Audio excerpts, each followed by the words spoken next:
Hello,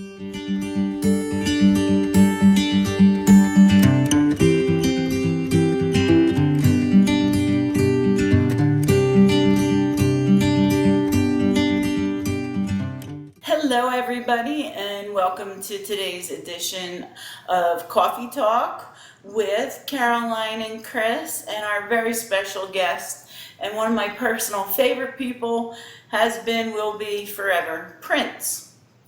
The artist formerly known as Prince, the energy now known as Prince informally, and he takes a bow. And I like to tell you that he has on his purple crushed velvet suit, and this is a redo of one where the video didn't work. And purple crushed velvet, white cravat, his hair curly and back, and a thin mustache. So here is the and I always ask, what song representative of your life that would you like to put forth? And here's what he sent, and I'm going to show you the video that he sent it as well.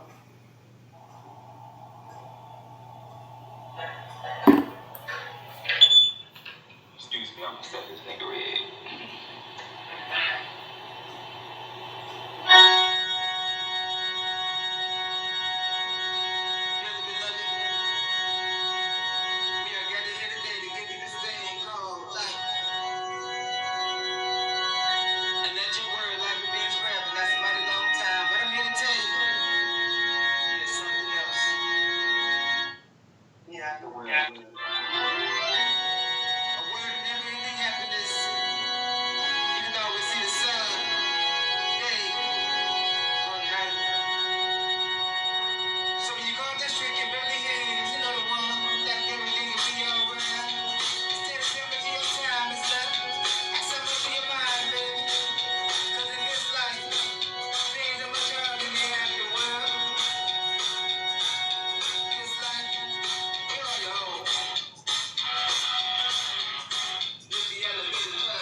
Okay. Perfect. I love that song, and he's so close. He's just sitting next to me, and he's looking up with his big old eyes, and I'm a little overwhelmed. But it's amazing to me how in touch he was with himself and with the other side, because he does mention the afterlife in this a couple times. And he's ready, and he says, let the questions begin. And he sits back, and he crosses his leg, and he looks ever handsome. Well, Prince, thanks for coming through. And I'm Chris, as you know, probably. And I wanted to start by thanking you for coming to see me in a dream the other night. I was in need of support at the time, and you stepped in to provide it, and it really meant a lot. So thank you so much for your reassuring smile. He That's all. kisses your hand, Chris. He picks up your hand, and he kisses it. Oh, that's awesome. So my sister and I thought we should start by talking about your love of performing. There are very few artists who love being on stage and sharing himself with others more than you. So I'm curious about what it meant to you to be on stage, what you gave to it, what you got out of it, and also how hard was it to keep performing despite being in so much physical pain? So he says, I'm yours whenever you need me. Just call me, firstly. Thank you. He's got to back up a second before I can speak. Hold on a second.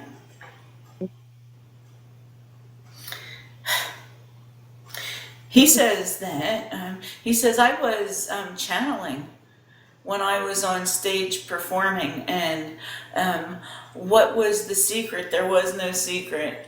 I was the music. The music was me. I was the channel. I was the amplifier. I was the touch of everyone's heart that heard me. that motivated me and took me to other places. So in a way, when the pain was too much, I was not in the place of pain, but still channeling all the greats, all of every single note I felt, every riff, every change. I felt that through my entire body, like electric, through a line, through a wire. Beautiful. Yeah, it came through for sure. Hey, Prince. I'm really grateful to Celestine to be able to talk to you this way. As you know, I live a few miles from your home in Paisley Park. I think of you when I drive by, when I walk down to Lake Minnetonka, when my sister and I were younger.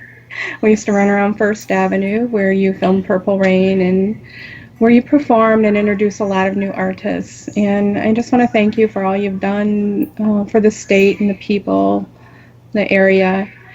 And regarding Purple Rain, one of my favorite scenes was when you were with Apollonio at some water, and you told her that she needed to purify herself in the waters of Lake Minnetonka. So she got in the water, and it was very cold, and then she got out, and you told her, that ain't Lake Minnetonka.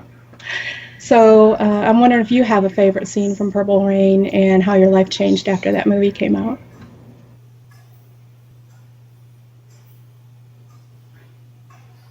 He said that he's saying that movie was so cathartic to his awakening and to his being, that it was his soul and his soul purpose put into film and interpreted through his music and his love for Apollonia as well. And he says, while every, in particular, second that I worked on that was special, however, Lake Minnetonka will always remain my place as I drew from the energy within the waters. And that's why it was filmed there, and to cleanse as a symbol, to leave the negativity behind and walk forward positively in light and love. It's beautiful. He says, you know what? I wasn't always good at love. And he's talking romantic love there. And I think he's just given a nod to his past romances that didn't work. And he's shaking his head, particularly to Sheila E. And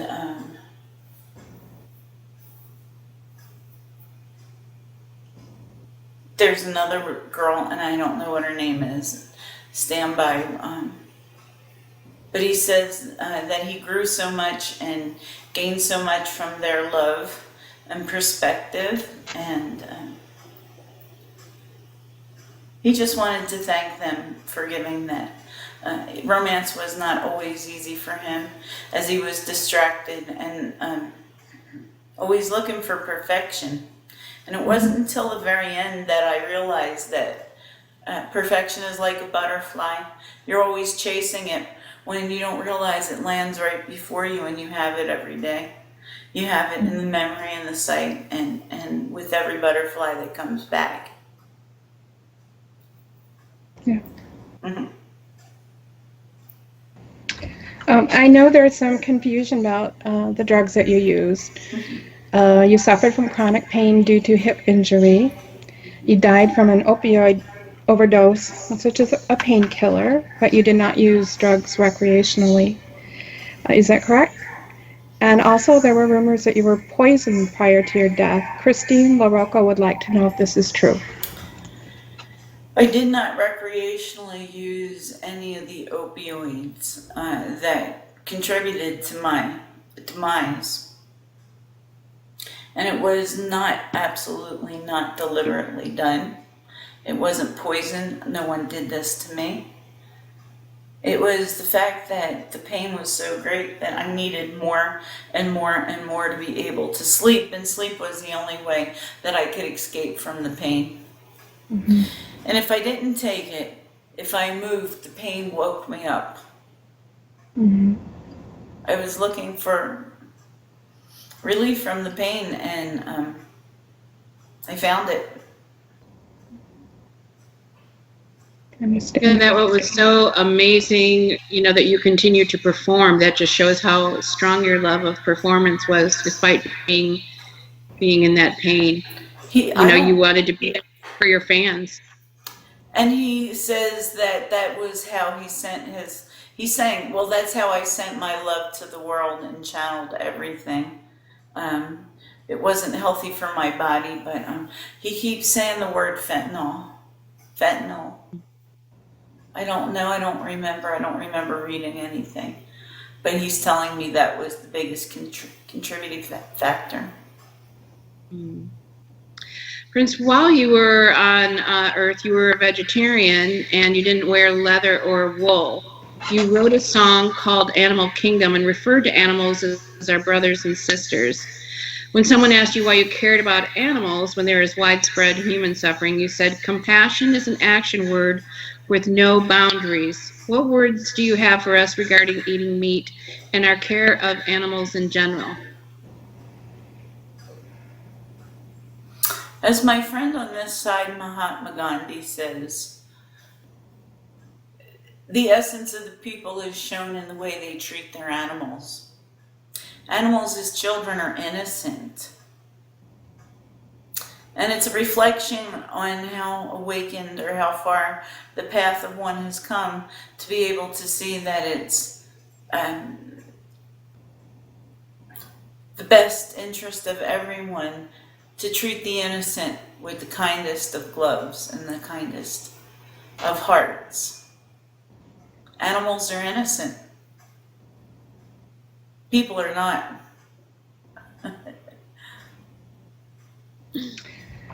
My husband took me to Paisley Park as a Valentine's gift. At Paisley Park, and I'm actually in the background of the foyer at Paisley Park, there's glass pyramids built into the ceiling. There's 2 single ones and 1 set of 4. The pyramids are said to amplify energy. Excuse me. I'm wondering what the pyramids meant to you. Was it sacred geometry? Yes, in addition to sacred geometry, pyramids are by far the strongest structure known in the universe. And they do filter energy as well. You see that that roof is the shelter of everything. It should be the strongest. So not only is that to support, but to filter the vortexes of energy through. Okay. He's talking about that he was very much in tune with not only sacred geometry, but he says he loved crystals as well. And in his meditation room, you may find some crystals. And he showed me a big old amethyst tower like the one we saw in Vegas. Sweet. Mm-hmm. In your song Way Back Home, you wrote this really profound line. You wrote, most people in this world are born dead, but I was born alive. Can you explain this knowing a little bit, and how did it help you in your life on Earth? He says, he's talking about how that line interprets to being born dead is not knowing your sole purpose and why you came here to begin with. So born dead meaning that you get up and you go to work and that's all you're trained to do. And some people stay dead and then are dead and dead. Okay, so he says, I was awakened for a reason. I came here with purpose, and that was to touch all my fans, all my people with my music. It is and was set to be a purpose of mine to reach as many people as I could. And the way I did that was channeling my talent through Source. Source was my talent. I was simply the vehicle through which Source came, and I chose how to express that. I was further on my path when I got here. Hence, I felt it was my time to leave when I did it, and it was in perfect timing with what I chose. Many people say it was young. I've already lived 1,000,000 times and many incarnations. For me, it was the right time. Okay. In Paisley Park, there is an influence wall. It's a long mural. You're painted in the middle, and on one side are people who influenced you, and on the other side are people that you've influenced. How did supporting and developing others strengthen you individually? Also, Belinda Mayers would like to know who or what inspired you. Okay, so we'll have to take this one question at a time because the channel can't remember that much. Okay. First question. Who inspired you?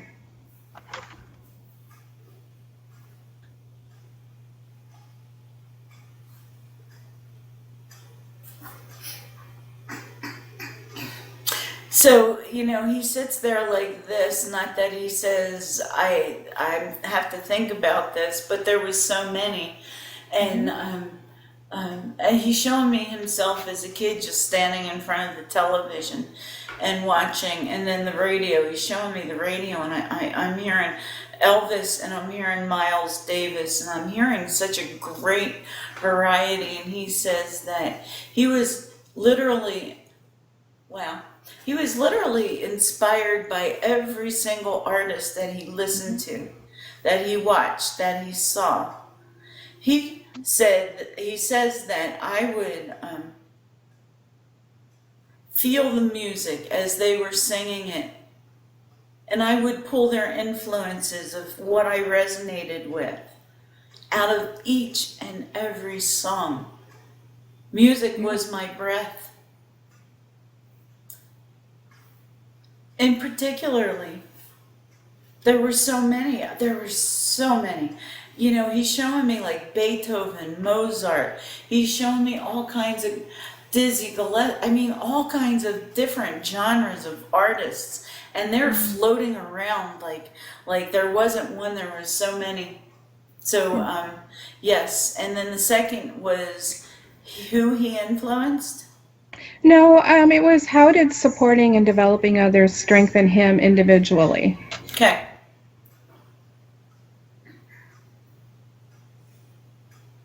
Well, he said that last answer was a segue into this too, because I pulled as much from the people that I taught as I gave to them.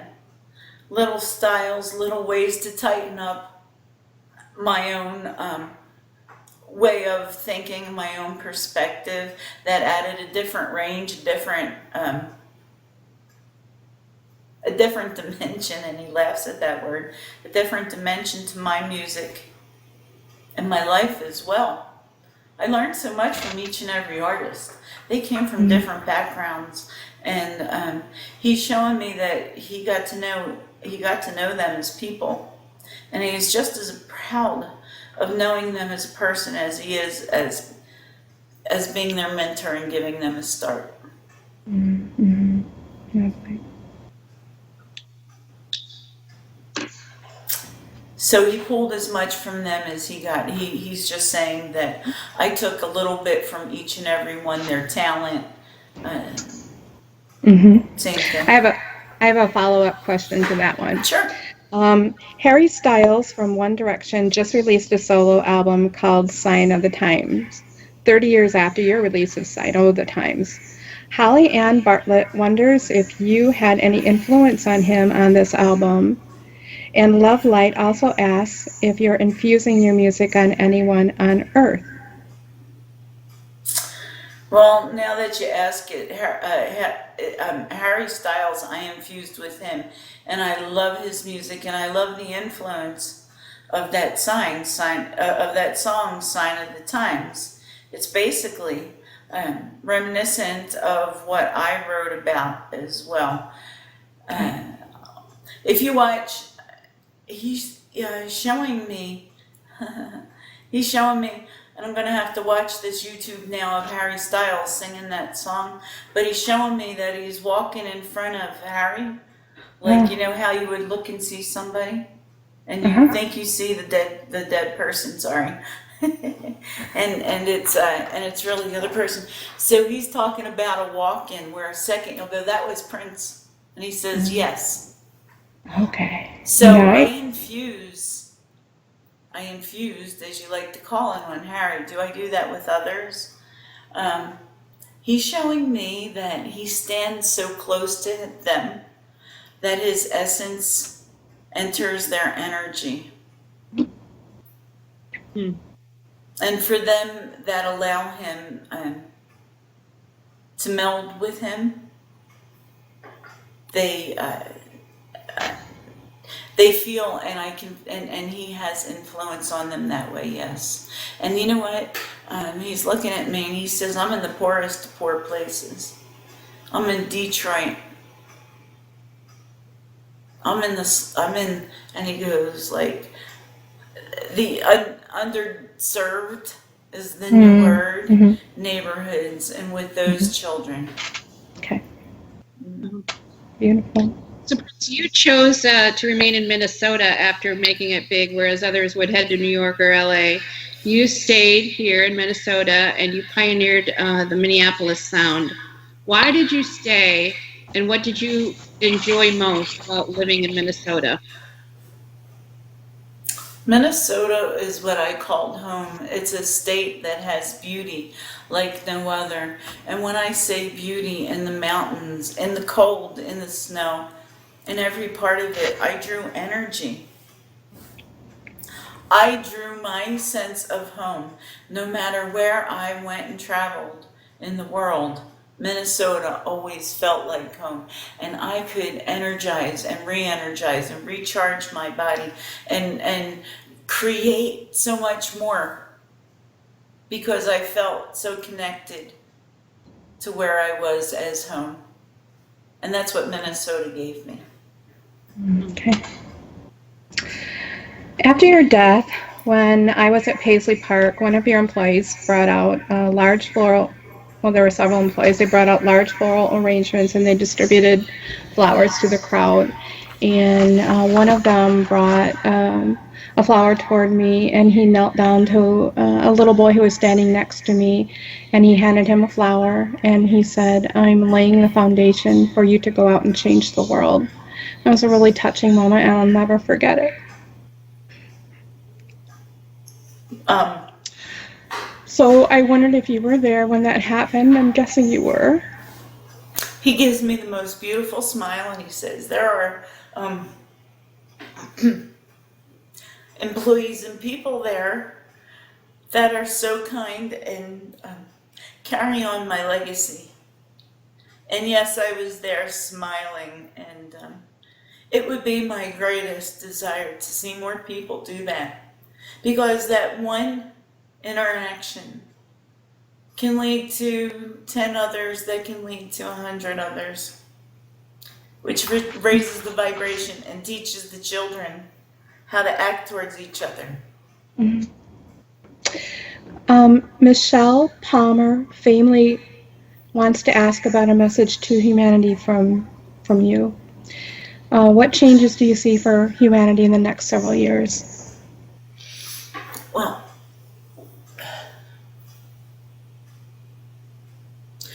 again, I keep getting this in so many times, and it says, and he's telling me the same thing, is that peace doesn't come from peace. Peace comes from chaos. You have to have faith in source energy. You have to have faith in the universe that all of this underlying chaos is to bring about peace, because there's been so much sugarcoating and sweeping under the rug in the political arena, in the separation, in the war, in the not loving each other arena. That needs to be shaken up, and that's what's going on. So please hang on to the fact that peace will come of this, and that's what these rumblings are. It's your job here in the now to keep your vibration high and to send love to every situation, because you can create a society, an energy of love that can and will change the circumstances of the world when you recognize that the people that have created the exact opposite have created that out of hurt and lack. And love, being the greatest vibration, will always win, will always come out on top. It's the highest vibration. Whether you choose to come up with that is on you. But there's many people that can cause that and go up with that. And I'm telling you, that's what's coming. That's what this is all about. You said that when you were here, if you hadn't been a musician, you would have liked to have been a teacher. Noelle Draw asks, what message do we need to know that we're not getting? I think you might have just answered that. So as a follow-up, I'd like to ask you a question about you as a student. We're all here to learn lessons. In your physical life, what would you say is the greatest lesson you learned?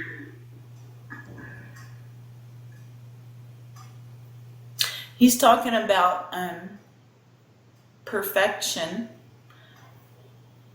And that there is no such thing as perfection, and that he would have liked to have spent more time enjoying the other things in life, the smaller things.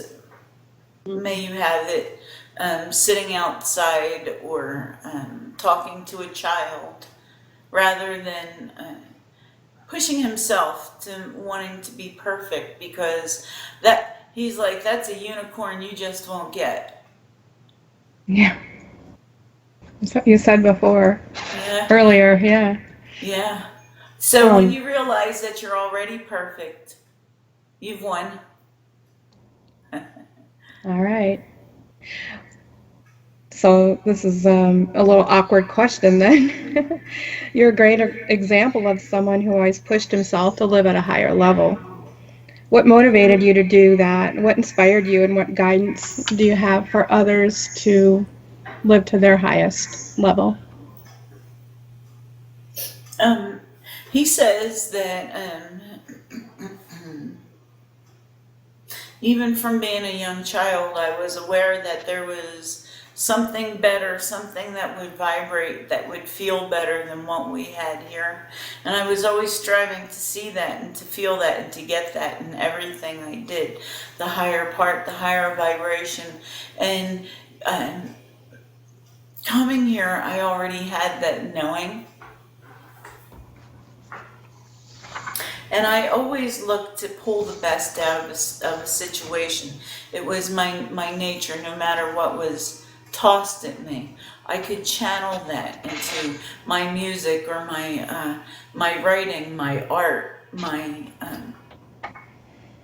meditation. How do you do that? How do you get to this higher vibration, was the second part of the question. And he says it's always looking to spin up whatever negativity comes your way. Because you choose. He's sitting forward now. He's really serious about this. He goes, you choose your thoughts every single second. You, my friend, choose your thoughts. So why not choose them to be a lighter, higher, better version of what you have already been accustomed to thinking? Mm-hmm. So rather than thinking, well, you know what, you got a flat tire, you got to think, A, I'm alive. B, it's not the end of the world. C, I have the abundance to pay for that tire. It's all about spinning up the situation and being grateful for every part of that. Mhm. And that's how you raise your vibration, because then you become the observer of the lesson that you picked, to come here for, right? Right. So you observe that. And every time that you can spin that up and understand the lesson, your vibration becomes higher because you become less judgmental. You become more loving, your thoughts, your actions. And when you have somebody coming at you that's angry or giving you lower vibrational energies, you understand that it's your job to spin that up. I've been there before. Send love to that situation and just always stay positive. Always remember somebody's going through something. When you approach it with love, again, love is the highest vibration. You always win. So a couple of viewers had questions about what you're doing now. Eric talks about parties on the other side. Suzanne Stroud would like to know if you go to the parties. Do you perform there? If so, and who else you perform with?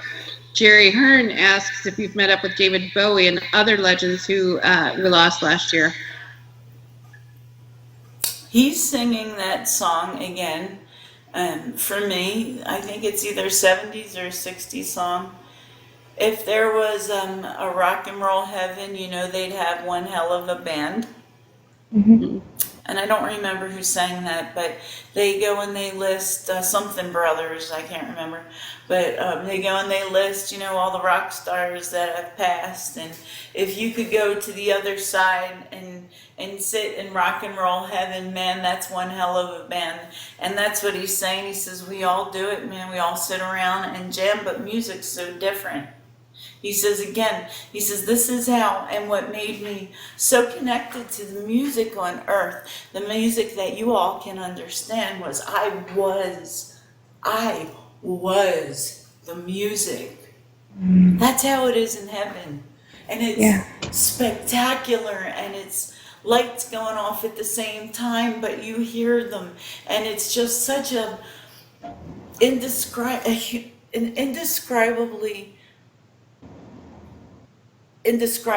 experience to give you an idea as a human. David Bowie, all of them, Biggie, Tupac, we're here. Eric and I jam. I was wondering about that. Eric and I jam.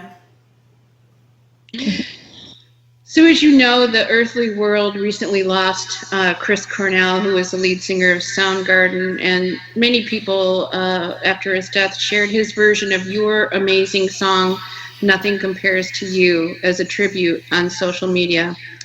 So I'm wondering if you've seen Chris on the other side, and if so, how is he doing?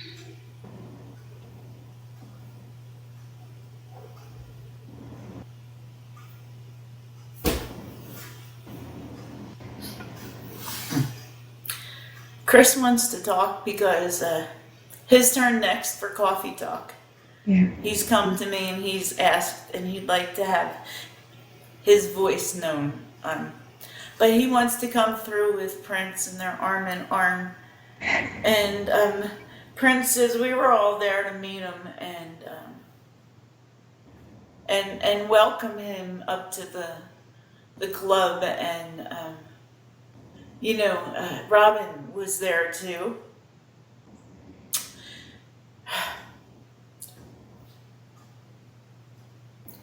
And he says there's so much heaviness associated with my leaving, when in fact I'm the lightest I've ever been, and released from all earthly lower vibrational energies. I'm as light as air, and I just want to say this. I couldn't put my family through that again. I couldn't have my family witness another downslide into addiction, or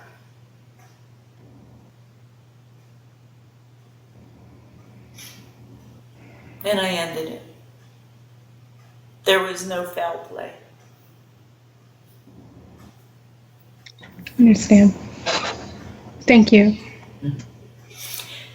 Now he's singing for me, and oh my gosh, that I just like. I'm sorry, you weren't my favorite group. I didn't listen to that kind of music. And he gives me a laugh, and he throws his head back. But I hear booming like the best Bose stereo in my head. Black hole sun with that amazing and incredible voice, which and he's coming back. He'll come back Yeah, to his do the voice. full interview, but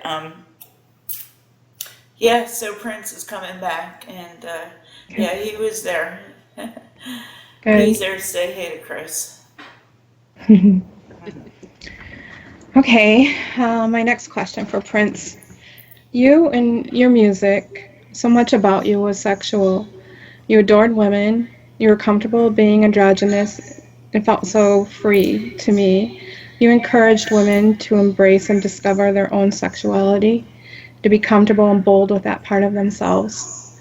Can you speak to women who hold themselves back, like why it's important to loosen up and how to go about doing that? Well, he's giving me some very sexual images of himself. Okay. Um, and yeah, he's not all the way naked, just like well, okay. And he's saying that he just didn't have any boundaries as far as that was concerned.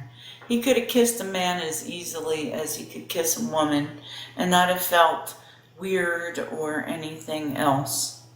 Or he could have just watched, he said. It was no shame to me. Once I realized that, sex wasn't sent here to shame or be shameful or, to us, I relaxed and could enjoy every part of it. And what I want to tell you, women, that may not feel so free in that area of life, go back to whatever it is that you feel alters you in the sexual area. Take yourself back and don't be afraid. For some, it's not going to be a pretty ride back, and you have to heal that experience. It was something that happened in the past. It cannot and will not hold power over you unless you let it. If it's just a matter of religious upbringing, I'm going to tell you to stand in your power. I have best word from God that he did not send sex here to be shameful or hidden behind closed doors and to be made feel less than. Explore yourself, and I do mean that. Explore your boundaries and see where that can take you. I'm going to sit here and tell you, and he's sitting here and he's sitting back and he's looking as sexy as all right. Sorry, girls. He's making me a little more. And he goes, orgasm is a form of meditation. I've heard that before. And I'm going to tell you that because you can fully and completely let go. There are no thoughts. There is just being in the now with that erotic release.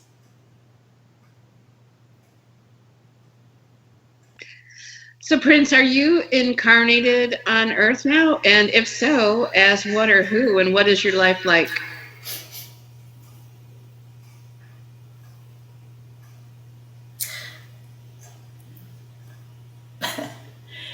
I really, really, really dislike it when they go, we live each and every lifetime at the same moment in time is not. Yeah. Right? So right now he's telling me, if you're asking in this incarnation with us, if he has reincarnated, no. Okay. He's still enjoying, and I forgive me, everybody, spooked him, is what he said, and being on that side. Mm-hmm. And he hasn't decided if he even wants to yet. Okay. Mm. On a related note, is there another life that you've had that had great influence on your life here, or one that you particularly enjoyed?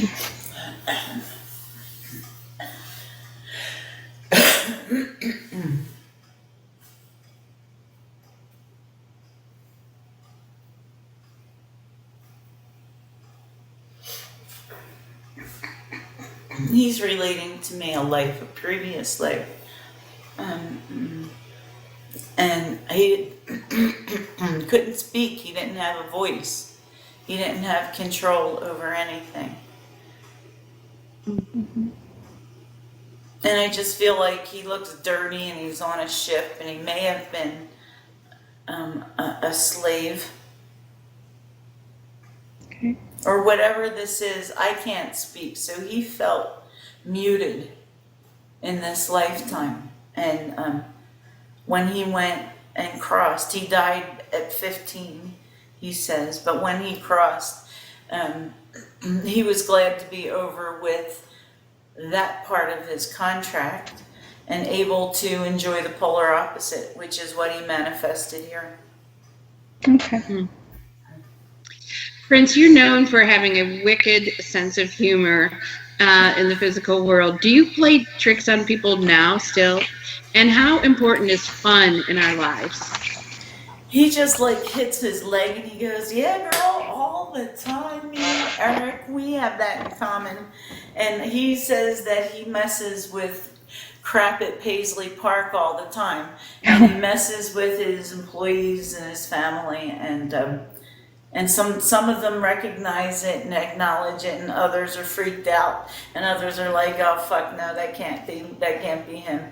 So they ignore it because they're scared. He says, but he loves doing that, and oh my god!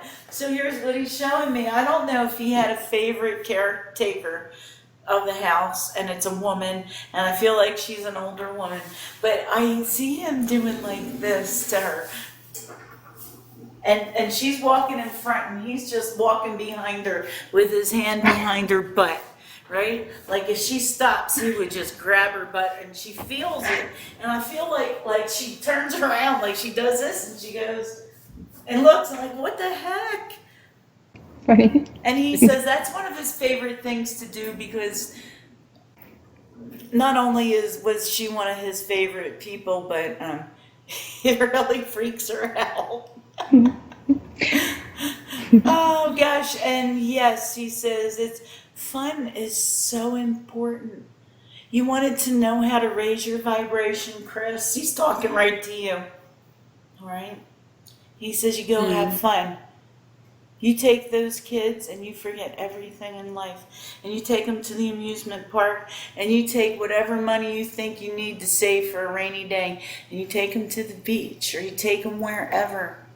Because that fun equals memories, which they will never forget. And it raises your vibration every time. So that's why having fun is so important. It raises your vibration, and not only that, it leaves good energy for your children to have shared that time, or whoever you share that time with. That's for sure. So during your guitar solo, during that song, While My Guitar Gently Weeps at the Rock and Roll Hall of Fame induction ceremony for George Harrison, I mean, it's amazing, moment in music history. It's been called breathtaking and the greatest of all time. I've watched it over and over again, and it truly was amazing. But one question that I've always been curious about, you threw your guitar high up into the air after the song was over, after you were done playing, and then it just disappeared and never came down. So where did it go?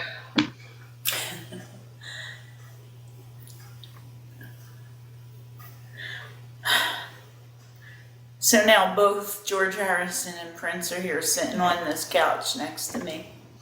Wow. And Prince, Prince says that it was his tip of the hat to George until we meet again one day. Mm. And Prince says as he was standing there playing that, George was taking over and he was channeling George.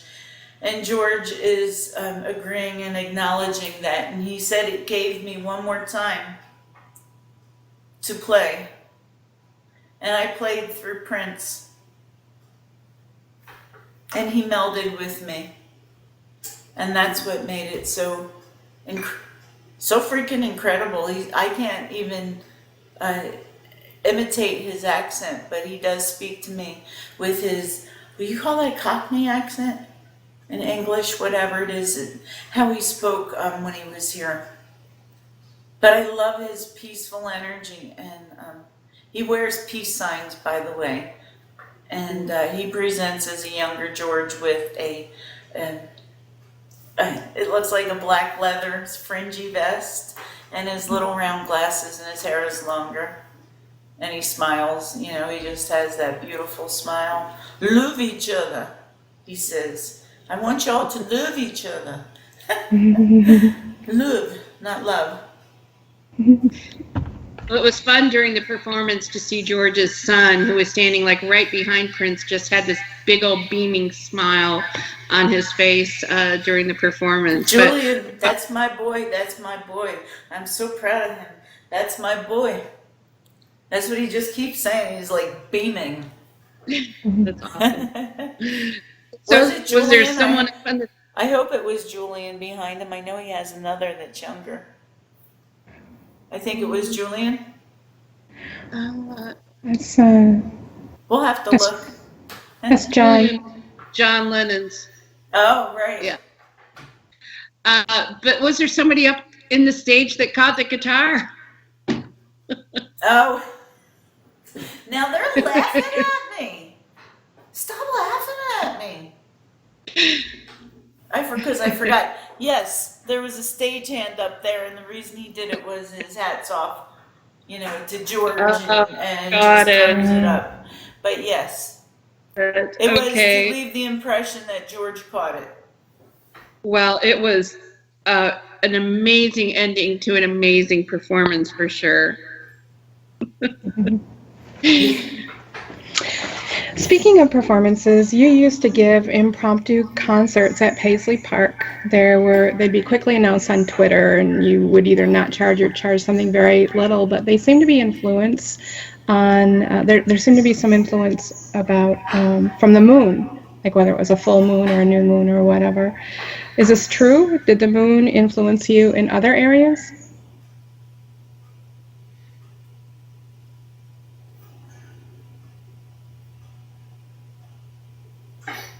My third eye hurts.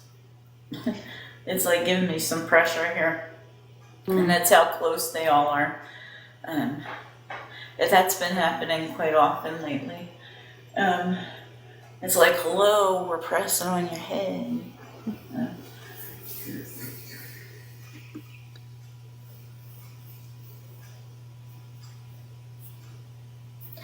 So he's talking about, he says, yes, I was influenced by the energy of the moon, and I believed in that.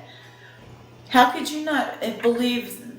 How could you not? He says, our bodies are how much water, and the moon regulates the tides, which are all water. Why would it not affect your body as well? Some are more sensitive to others. I was quite sensitive to that. And he's showing me using like pyramids when the moon was full to direct. Remember, we were talking about crystals? Well, he's showing me that he would use pyramids when the moon was full to direct and sit and soak up the energy. Nice. That's pretty cool. So you seem to have an affinity for identical twins. You've included twins on some of your tours. And so for obvious reasons, my sister and I would like to hear about your interest in identical twins and your fascination with them.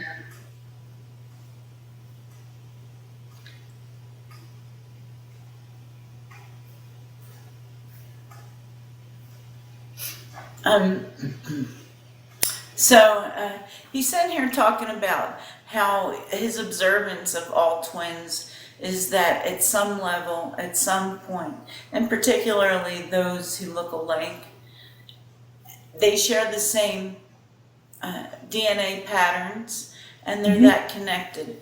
It's a connection between spirit, it's a connection between physicality, it's a connection between sharing a womb. And I always was not only fascinated by the connection, I also never felt that kind of connection and wanted to another person. Yeah, I love my sister, I love my family, but I was definitely fascinated in that I felt the energies were braided in some way and would always be similar yet different. And that fascinated me. So he's sitting here, I'm looking at two people that are like exactly the same. Like you can't tell the difference, and they're very beautiful women. But one is speaking, and out is coming mathematical equations, and the other one is speaking, and out is coming art. And he's showing me this because he's saying that he was in particularly fascinated by how different personalities they were, that they look so much alike but could act and be totally different.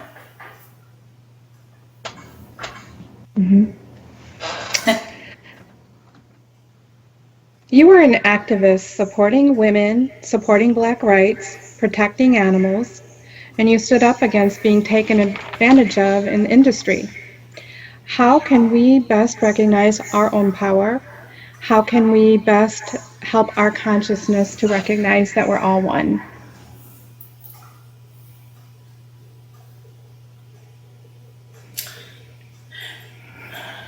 So, the paradox in what you asked me, Caroline, is that recognizing your own power and standing in it can be directly counter to recognizing that we're all one. Mm-hmm.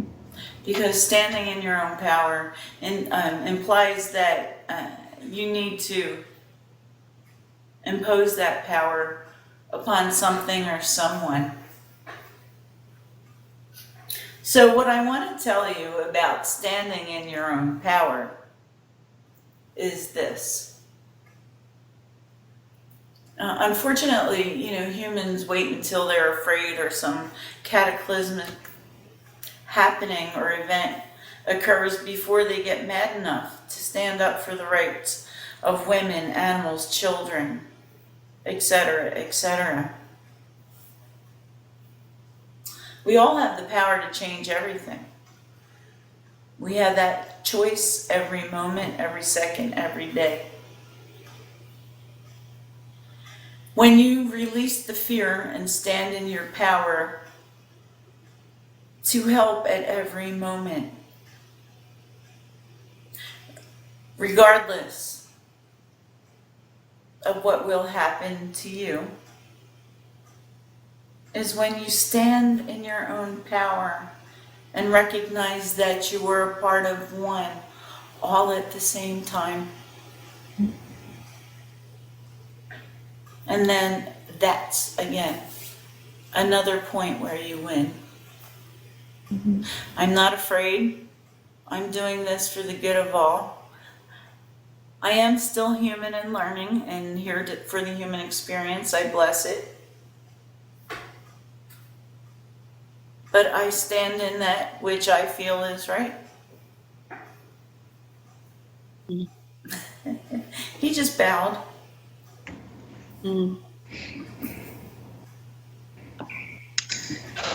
Well, that's, I think, the end of our list of questions. Is there anything else you want to share with us?